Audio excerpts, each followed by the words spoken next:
ఆ టైంలో పిల్లలకి వీలునామా రాసేసి అంటే సూసైడ్ చేసుకుందామని కూడా అనుకున్నారంట ఒక స్టేజ్లో, నిజమేనది?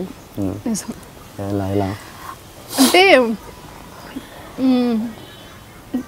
నాకు okay I will come out, వద్దాము కేసు ఒకసారి నేను నడిపిస్తున్నాం, మన లాయర్ కూడా లేదమ్మా మన సైడ్ న్యాయం ఉంది, విల్ కమ్ అవుట్ అని చెప్తున్నారు. కానీ నాకు దాని గురించి ధైర్యం ఉంది.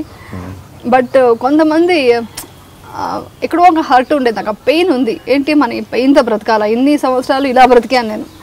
ఒక చెప్పాలంటే ఒక ఫైర్ బ్రాండ్ అనేవాళ్ళని ఇండస్ట్రీలో కూడా, ఈవెన్ ఇంట్లో కూడా అమ్మో దాంతో న్యాయంగా లేకపోతే మాట్లాడి గెలవలేమో అనేవాళ్ళు.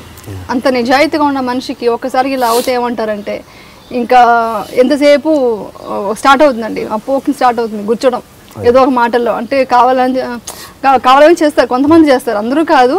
అలా చేసినప్పుడు ఇలాంటి వాళ్ళ మధ్యలో బ్రతకాలా, నాకు వద్దు ఈ లైఫ్ అంటే. నాకు అప్పుడు పిల్లలు కూడా గుర్తురాలేదు, నా పెయిన్ ఎక్కువ ఉంది. నాకు పిల్లలు అనే పాయింట్ కంటే నా పెయిన్ ఎక్కువైపోతుంది. కాబట్టి ఈ పెయిన్తో నేను ఈ సఫర్ నేను నా పిల్లలకి ఇవ్వాలి కదా. సో నేను లేకపోతే వాళ్ళు బాగుంటారు అనుకున్నాను. నేను ఫీల్ అయింది ఏంటంటే నేను లేకపోతే మోస్ట్లీ బ్యాడ్ నేమ్ వాళ్ళకి రాదు. ఓకే ఒక అట్లీస్ట్ ఆ సెంటిమెంట్ అన్నా నా పిల్లల్ని ఎవరు హర్ట్ చేయకూడదు. So I want to go అది చెప్తే ఎవరు ఒప్పుకోరు. కాబట్టి నా ఫ్రెండ్ని అడిగాను. ఆ ఫ్రెండ్ అంటే ఏం లేదు, ఒక షూటింగ్లో కన్నడ షూటింగ్ సీరియల్ చేసినప్పుడు నా డాటర్గా యాక్ట్ చేసిన వాళ్ళు మదర్. జస్ట్ ఒక పార్లర్ పెట్టుకుని ఆవిడ కొంచెం సమాజ సేవ అది చేసుకుంటూ అలా ఉండే ఆవిడ ఎక్కడో నాకు కనెక్ట్ అయ్యారు ఆవిడ షూటింగ్ అప్పుడు. ఆ కనెక్ట్ అయ్యి ఆవిడ మెంటాలిటీ నాకు నచ్చి ఫ్రెండ్లీగా మాట్లాడేదాన్ని అంతే. అప్పుడు ఆవిడతో ఏం చెప్పానంటే నేను ఇలా పిల్లలకంతా కొంచెం ఉన్నది వాళ్ళ, ఎందుకంటే వాళ్ళు ఎక్కడ రోడ్డు పడిపోకూడదు.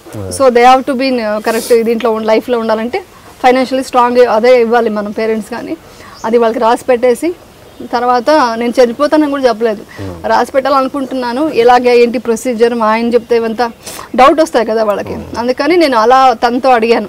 అడిగితే తనకు అర్థమైపోతే తను ఒకటే అంది, నువ్వు ఎలా బ్రతికినా, నువ్వు ఎలాంటి పొజిషన్లో ఎంత వర్స్ట్ లైఫ్ నువ్వు చూస్తున్నా కూడా నువ్వు బ్రతకాల్సింది నీ కోసం కాదు, నీ పిల్లల కోసం బ్రతుకో అని ఒక మాట ఉంది.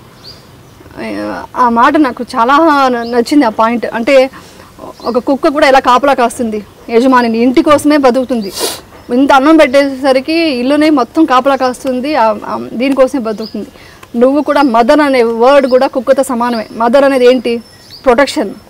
ఆ ప్రొటెక్షన్ నువ్వు పిల్లలకి ఇవ్వకుండా నువ్వు వెళ్ళిపోతే నీ పిల్లల పరిస్థితి ఏంటి? అప్పుడు నువ్వు నీ గురించి ఆలోచిస్తున్నావు, నీ పిల్లల గురించి ఆలోచించు అన్నారు.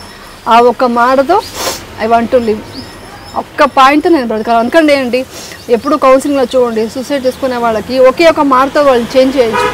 వాళ్ళు మనకు తెలుసుకుంటే కనుక వాళ్ళు ఈ సిచ్యువేషన్లో ఉన్నారు, ఈ మూడ్లో ఉన్నారంటే వాళ్ళకి ఒక్క మాటతో వాళ్ళు మార్చవచ్చు. మనం ఈ మాటతో నేను బ్రతికాను, ఈ మాటతో నేను బ్రతకాలనుకున్నాను.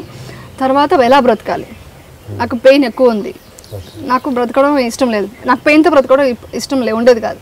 ఎలా బ్రతకాలంటే అప్పుడు I want to live happily. ఎలా అనేసి బుక్స్ చదవడం స్టార్ట్ చేశాను. సైకాలజికల్ బుక్స్ కానీ పెద్ద వాళ్ళ ఒక స్పీచెస్ ఉంటాయి. అప్పుడు నాకు ఆర్ట్ ఆఫ్ లివింగ్ చాలా యూస్ఫుల్ అయింది. ఈయన రవిశంకర్ గారు ఉన్నారు కదా, ఆయన స్పీచెస్ నేను చూశాను. అది చూసినప్పుడు కొంచెం శాంతమైంది మనసు లోపల ఉన్నది. మనం ఎదుటి వాళ్ళ గురించి ఆలోచించకూడదు, మనం ఏంటో మనం ఆలోచించుకోవాలి. ఎదుటి వాళ్ళు ఎవరు వచ్చి మన ఎమోషన్స్ టచ్ చేయలేరు without your permission. Without my permission nobody can touch my emotions. ఈ ఒక పాయింట్ ఫస్ట్ నా మైండ్లో తెచ్చుకొని so I want to live first. So దానికి ఏం చేయాలి, హ్యాపీగా బ్రతకాలి. హ్యాపీనెస్ ఎక్కడుంది వెతికాను, హ్యాపీనెస్ మనలోనే ఉంది అని తెలుసుకున్నాను. హ్యాపీనెస్ గురించి నాకు బివి పట్టాభిరామ్ గారి స్పీచెస్ చదివాను. మొత్తం ఆయన నెట్లో అంతా సోషల్ మీడియానే నాకు బ్రతకడానికి ఒక ఇండైరెక్ట్గా చెప్పాలంటే ఈ హ్యాపీనెస్ కూడా సోషల్ మీడియానే అయింది. సో అది చూడటం స్టార్ట్ చేశాను. తర్వాత బుక్స్ కొనుక్కున్నాను. అవన్నీ చదివి ఫస్ట్ నా సబ్కాన్షియస్ మైండ్లో ఉన్న పెయిన్ తీసేసాను. ఇప్పుడు ఎవరు వచ్చి ఎదురుగా వచ్చి నిలబడి అన్నా కూడా ఐ వోంట్ ఫీల్. అంటే ఈ ఫీల్ వచ్చి అప్పటిది. ఇప్పుడు నేను ఏడ్చానంటే ఇది ఇప్పటి ఫీల్ కాదు, అప్పుడు పడిన ఫీల్. ఈ రోజు నాకు ఆ ఫీల్ లేదు, ఆ బాధ లేదు నాకు. ఇంకటే ఐఎమ్ లివింగ్ హ్యాపీలీ కదా. సో ఇప్పుడు నన్ను ఎవరు టచ్ చేయలేరు, ఆ ఫీలింగ్స్ ఆ బాధలు పడలేను. సో అది అవే నన్ను చేంజ్ చేసింది మొత్తం ఓవరాల్గా. మళ్ళీ ఏమన్నా స్పీచెస్లో కొంచెం ఆధ్యాత్మికంగా నన్ను వెళ్ళలేదు, కానీ అది కొంచెం ఉంది. ప్లస్ హ్యాపీగా ఉండాలి, మన ఫ్యామిలీ లైఫ్ని మనం జాగ్రత్తగా కాపాడుకోవాలి, వాళ్ళు మోటివేట్ చేయాలి, ముందు నేను మోటివేట్ చేసుకోవాలి. ఇలా మోటివేషన్ స్టార్ట్ చేశాను.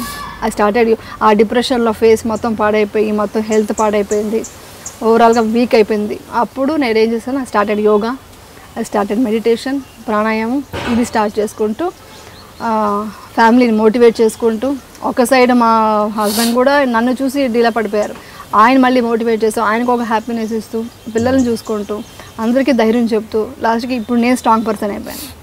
ఐఎమ్ ద స్ట్రాంగెస్ట్ పర్సన్ నా.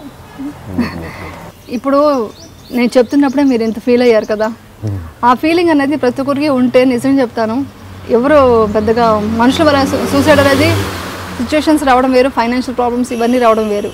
ఒక మనిషిని అర్థం చేసుకుంటే ఎదుటి వాళ్ళని మనం ఫస్ట్ కమెంట్ చేయకూడదండి. నేను ఫస్ట్ నుంచి కూడా కమెంట్ చేయను. ఇప్పుడైతే అసలు నేను ఏదైనా మీరు గాసిప్ చూపించినా ఎవరైనా చెప్పినా వాళ్ళ లైఫ్ వాళ్ళ ఇష్టం, వాళ్ళకి ఎన్ని ప్రాబ్లమ్స్ ఉన్నాయో మనకేం తెలుసు, మనం అలా మాట్లాడకూడదు అని చెప్తాను. ఎందుకంటే మన ఎదుటి వాళ్ళని కమెంట్ చేసినప్పుడు ముందు మీరు ఆ సిచ్యువేషన్లో మీరే కనుక ఉంటే మీరు ఎలా ఫీల్ అవుతుంటారు. ఎదుటి వాళ్ళు పెయిన్ చూసి మనం ఎప్పుడు ఇది చేయకూడదు, ఎంజాయ్ చేయకూడదు. కుదిరితే హెల్ప్ చేయండి, హెల్ప్ చేయకపోయినా సైలెంట్గా ఉండిపోండి, బట్ నవ్వకూడదు ఎదుటి మనిషిని చూసి. అది మాత్రం నేను ఫస్ట్ నుంచి నా మెంటాలిటీ అదే. ఇప్పుడైతే నేను ఫుల్ అదే చెప్తుంటాను అందరికీ కూడా.